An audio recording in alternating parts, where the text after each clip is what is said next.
Hello, Scorpio. Welcome to the Plaid Sheep Oracle.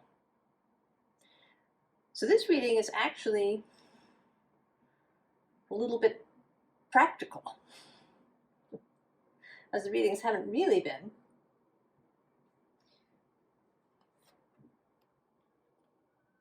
Sixth house, sustainability.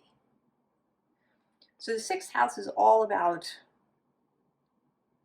the daily things, the particular things. It's also about the body. It's the work that we do every day.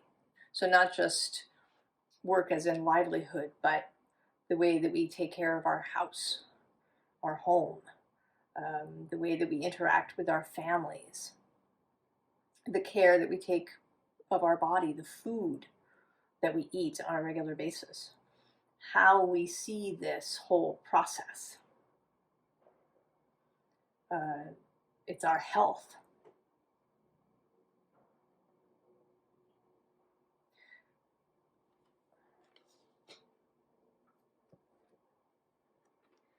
So here you are, Scorpio, Queen of Combustion.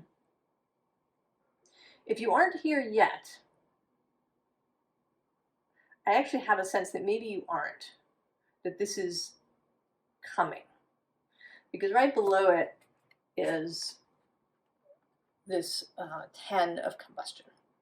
So the finality, the last bits of an old life being kind of contemplated and released. The last difficult thoughts being released. And coming into this Queen of Combustion. And I think that the first thing that you're going to feel is just ease, right? She's really easeful, sitting on her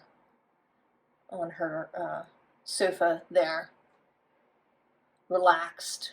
She's done everything that she needs to do. There's nothing, particular immediately on the to-do list.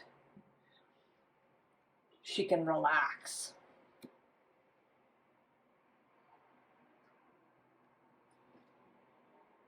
But what you might not see coming, which is at the bottom of the deck, so for me, what's here is the visible underlying, the visible basis. And then at the bottom is what is perhaps invisible. And that's this ace of fungi. The ace of earth, ace of pentacles. A new reality, a new physical reality coming into being. So it may be that your primary focus has just been to feel better. Right? Because that's, really what we want, is to feel better. To feel less stressed, less anxious, maybe even less afraid of life. To feel less triggered. To feel more alive, more vital. More at ease, more capable. So this has been, for you, not surprisingly, it's an internal, emotional, spiritual kind of process.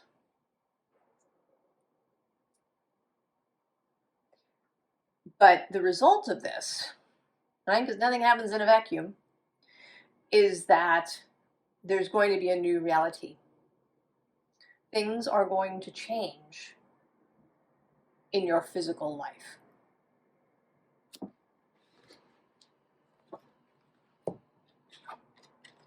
And so we have the star. How lovely. Right? All of this loveliness raining down on you. This flow, this growth of flowers. Just beautiful things. Things perhaps that you wanted in your life physically. Could be people, could be a place.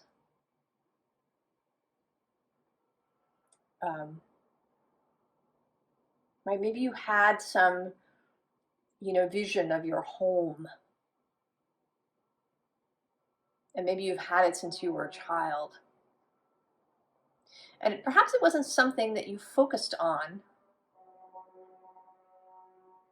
but it was there in the background, that desire, that vision.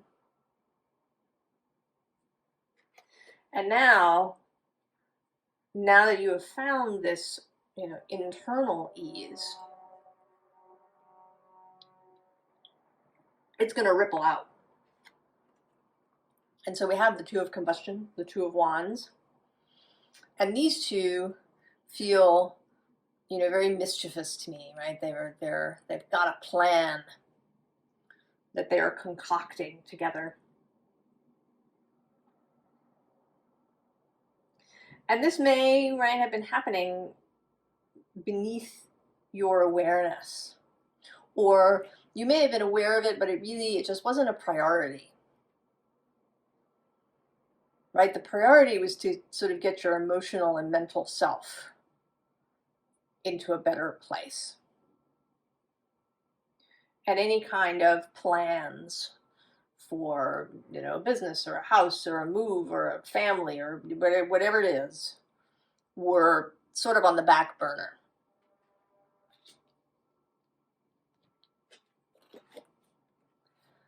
The Perspicacious Platypus. This is an extra card in this deck. And you see, the platypus here is standing in kind of a dark room. And then the mirror image has this lush garden. There's a statue of Venus there in the background. There's a rainbow coming in.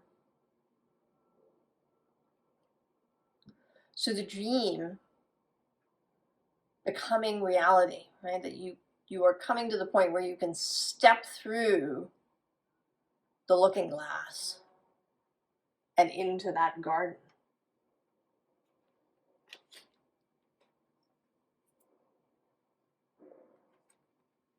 Right? Seer of Earth. This is the top of the Earth list.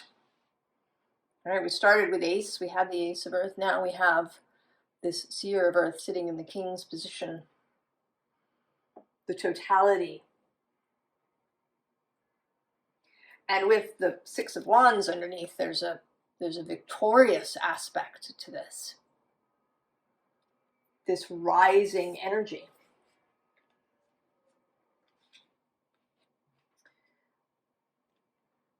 And then we have two aces. So that's ace number 2 and ace number 3 now. Ace of Water and Ace of Fire. And here with this Ace of Water, right, this new growth. And it's like you've just turned your head and seen that it's there. Right? You've been so, right, internally focused. And you turn around and there's this flower there. Right? You've been sitting here contemplating as this tiger, and the wand is there hovering over your head with infinity above it, this creational space. So this is what will ripple out from all of this internal process that you've been doing. Now there's two things. One, there's this card in between, which is the Four of Cups. And then at the bottom is the Moon. So this could be the only, right, this is a warning, a caution coming up, that all of this gorgeousness that is arriving and is so new might, right, it has the possibility of being triggering, of setting off things from the past, because you're so new. You're so new in this world of ease, right? This, you as this queen of combustion, this is a new role for you. You haven't had a lot of time. And I feel like with all these aces that there isn't going to be a lot of time. That once you really find yourself in this place of ease, that things are going to start to happen fast.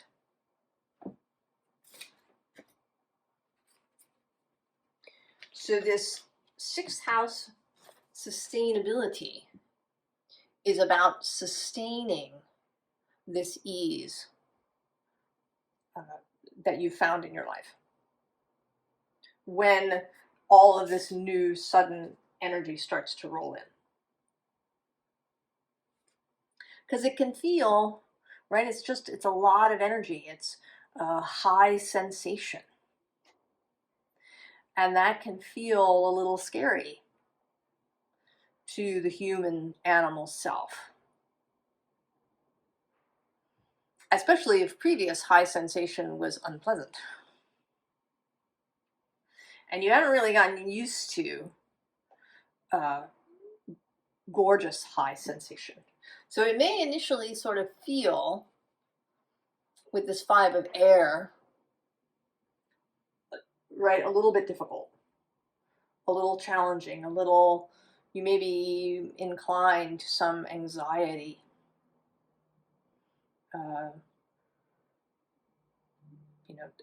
Butterflies, big butterflies in the stomach, a tensing up, a feeling of stress in the self.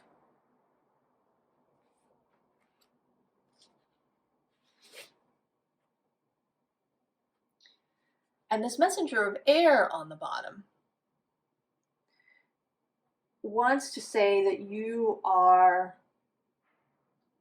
held. In those moments when you're feeling this kind of 5 of air, like so much is happening, I'm kind of feeling like I need to duck and cover. You are held. Your wider self, your fellowship, source, and your loved ones. That you are held, to remember that it's always there underneath.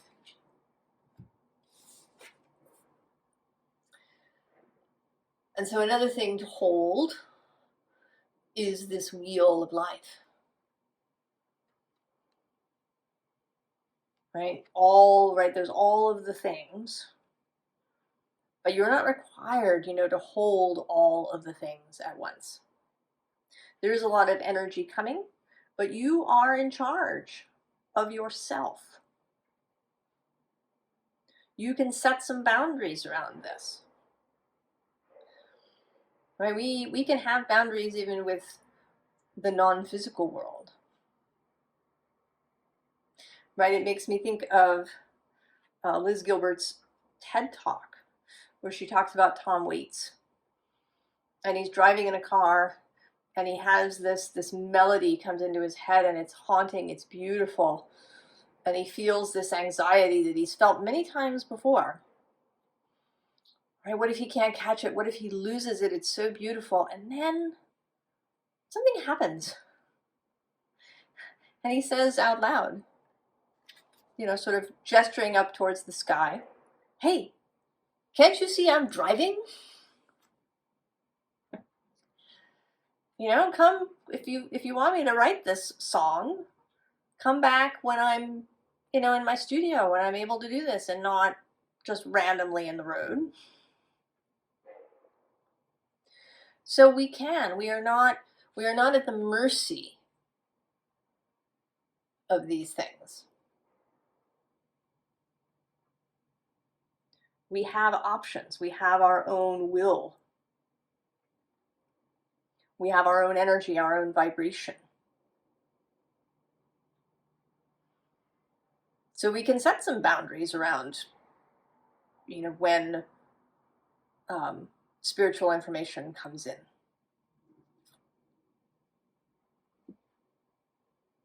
Because it'll always come around again. It doesn't disappear and vanish forever. Everything is always there.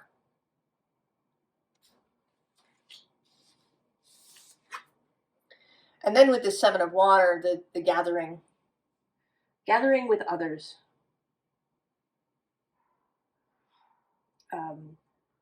Gathering with friends and loved ones. Whoever, you know, has emotional significance for you, right? This is the Seven of Water. And it could be, if we're talking about something very practical, extra practical, like starting a business, there may be gathering places for people who have similar businesses. Perhaps there's organizations and professional memberships, groups that you can become involved in, where people share what they know and, you know, can ask questions. So there are always, you know, places that you can go when you need information, or when you just need, you know, a little pep talk, or to, you know, just share your experience. And this could be true around other things too. That maybe there's a spiritual community that you go to, or, you know, a writer's workshop, or you just have a group of friends, and maybe you do the organizing. Maybe you say, you know, let's get together. The author Pam Grout talks about having a posse, right? And they get together on a regular basis.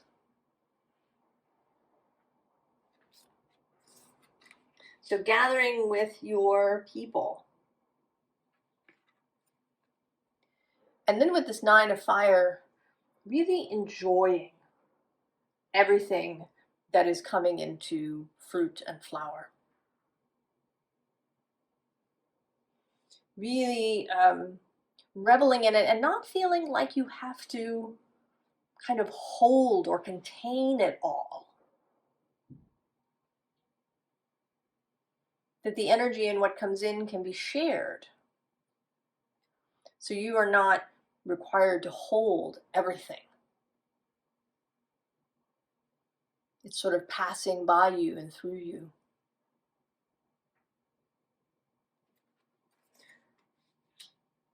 To have an attitude of pleasure. To think, right, that all of this is sustainable.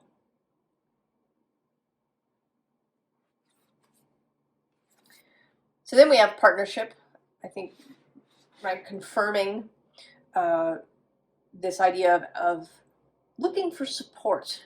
It doesn't even have to be that you have to, you know, get help or assistance with a particular task. That may not be the thing. You may just need some support, someone to talk to, someone to hash things out with, someone to be a sounding board for you.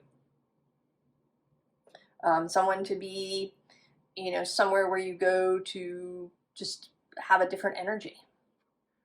If you are a parent and you spend a lot of time, you know, maybe alone with your kids, maybe you write somewhere to go with adults.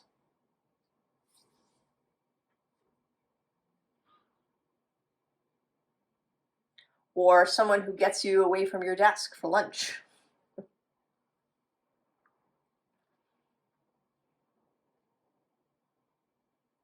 Plus, of course, partnership with your non-physical fellowship with Source, with your wider self. Now below that we have perception, which is like 90% of it.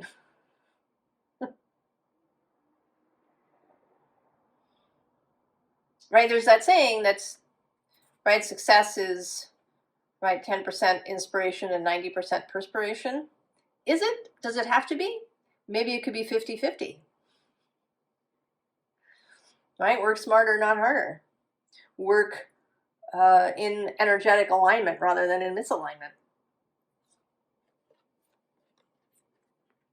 I think that perception is an enormous part of everything. At the bottom of this deck is the dog. Loyalty, sincerity, unconditional love. Your wider self, who is always up for a walk in the park, game of fetch, you know, an ice cream cone, whatever it may be. Your wider self is always up for it and is always there for you. That perspective that your wider self has of you and how capable you are, how you can manage all of this wonderful incoming energy. Right, we've had 3 aces so far. Right, Ace of Earth, Water, and Fire.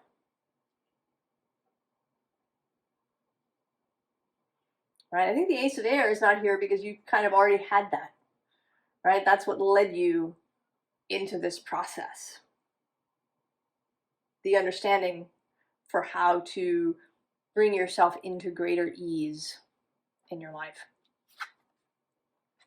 So the cow, nourishment, abundance, asking, receiving, yes, at all times. The frog, cleaning house, releasing emotional baggage. And this is kind of a continual process. Just as, you know, releasing things in your physical life, right? The clothing that's too worn to go on, or, you know, that you've, you know, your style has changed and it's no longer needed, or your size has changed and it's no longer needed. Right? We let these things go, and it's a continual process through our whole life. And so it is with emotional stuff, because, you're right, we run into things. We have difficult interactions. You know, maybe we find ourselves a little out of alignment and we have an argument with someone on the line at the Starbucks.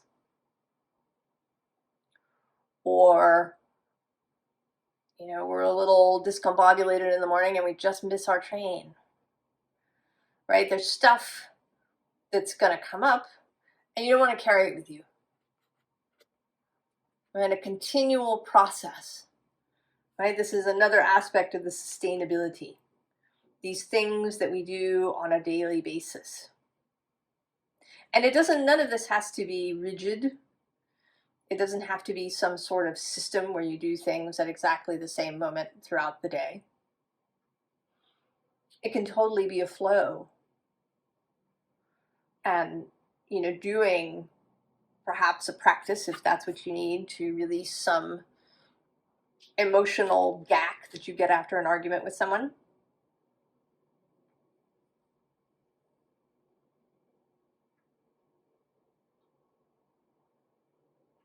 Right? Or even a bodily thing. You know, if you've maybe had several days of poor sleep for some reason, that you know, take the time to make up for that. Or if perhaps you've had a really intense, productive, busy period, and maybe you've eaten kind of poorly. And then you bring yourself back after that.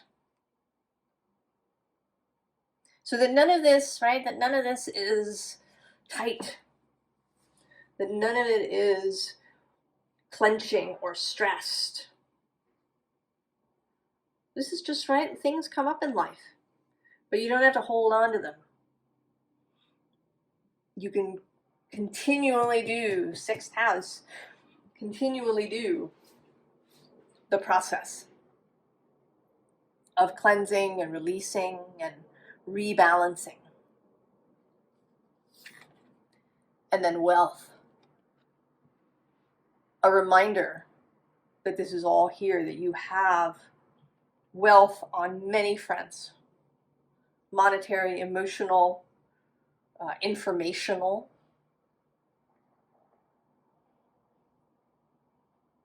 There's a wealth of everything available to you.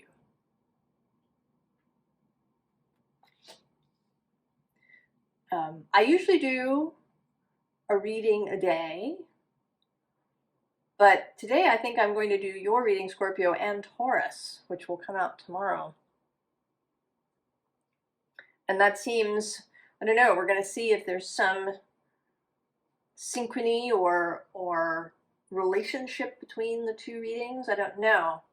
But there is a lot of Taurus-y stuff. There's this Seer of Earth. There's the Ace of Earth. There's this Wealth card. This sense of stability. I mean, the 6th house is usually associated with Virgo, although I don't like to bind the signs in the houses too tightly. I think there is an association. There are things that, right, there's a commonality and some themes, but your 6th house is your 6th house. So you may want to see who, right, what's on the 6th house cusp. Because that's going to help you around this process of knowing how to help yourself on a daily basis, how to organize yourself.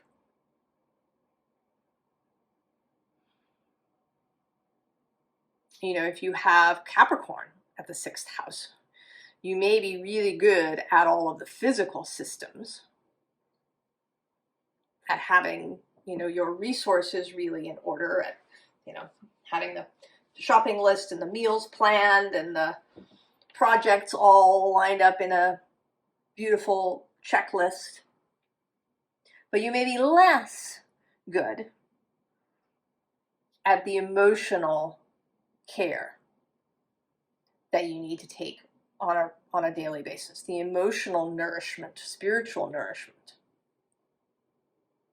And if you have Pisces on the 6th house cusp, it might be the reverse.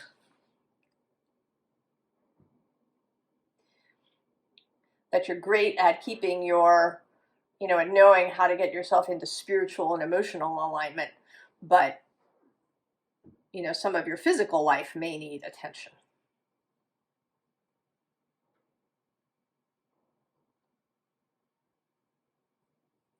So how to be sustainable without a lot of efforting, without it feeling like a grind or a chore. So advice, although we've already had some. So at the bottom of the deck, temptation. Not really surprising, right? That this is the Devil card in the Good Tarot. Right, all the ways that things can get on top of us, right? Exhaustion setting in, these kinds of things. So this is, right, this is the possibility. And at the bottom is this 7 of water, right? All of the options, the choices, the, you know, the confusion that can exist, but also the help that can exist, right? That there's always another way, there's always a choice.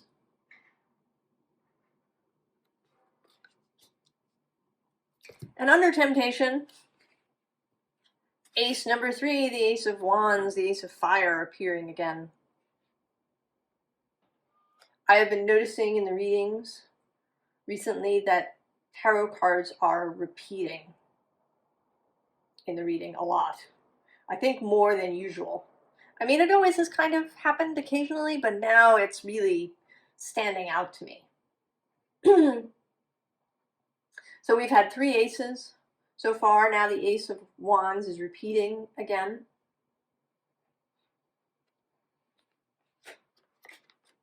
And this time kind of as a gentle light, right? The lamp that you would carry with you.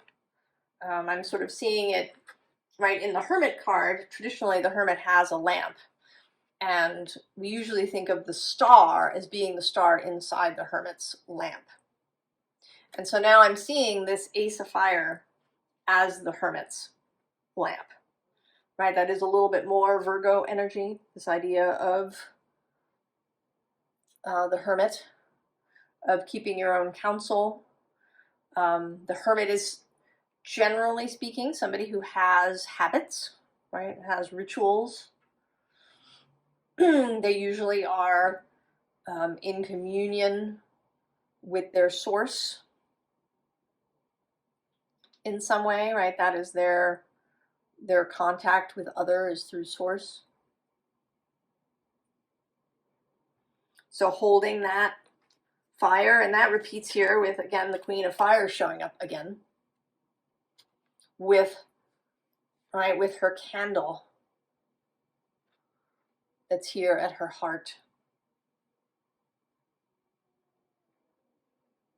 Sustaining your own flame.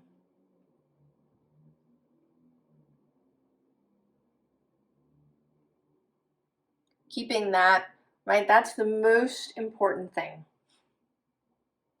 is sustaining your own flame. Your own heart space. Nourishing that.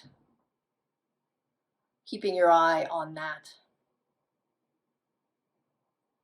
You know, more than on any, you know, physical system. Right? That's more important than, you know, mopping the kitchen floor. Or, you know, doing something on the to-do list. Because everything springs from here.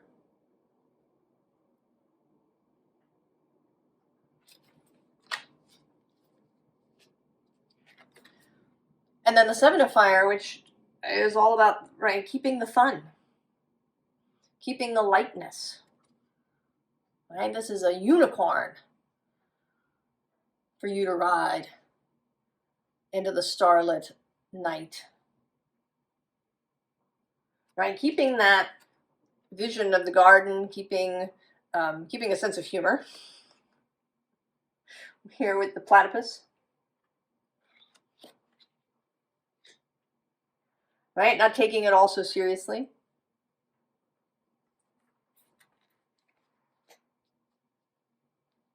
And also a little bit here, because he is sort of on the top of a mountain, keeping a broader perspective, right? If you find yourself really kind of narrowing down into something tight, where you know, maybe get into a mental knot about something, you know, that's this big, pull the perspective out.